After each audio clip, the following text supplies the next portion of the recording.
I first realised I had a mental health problem about 10 years ago. I didn't really realise what that was until I joined the site and people started telling me that's what that was. I would spend most of my days lying in bed just feeling completely empty. Most of the university jobs, like the graduate jobs, they tend to ask for a 2-1 or above.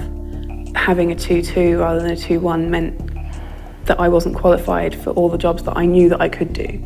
You can't explain I got a 2-2 because I had a breakdown, because you're not going to put that on your CV and they're not going to give you a chance to explain it. In the 6 months I probably applied for about 200 jobs.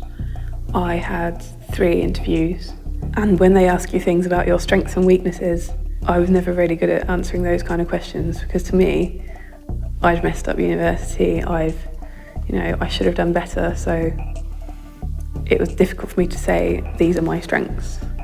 Employ me, I'm awesome. It's really difficult for me to say that because I don't believe it myself.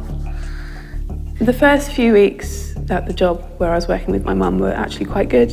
It was interesting and it was something new that I'd never had any experience of. I'd started cognitive behavioural therapy, which was ideally supposed to be once a week. I didn't want anybody in the office knowing why I was leaving early. In an ideal world, I wouldn't have felt it necessary to hide it. I would have been able to be open about it and say, look, I have this problem.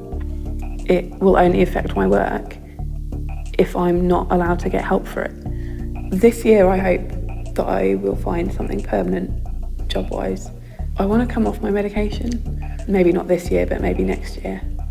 I want to come off and see if I can deal with life without medication.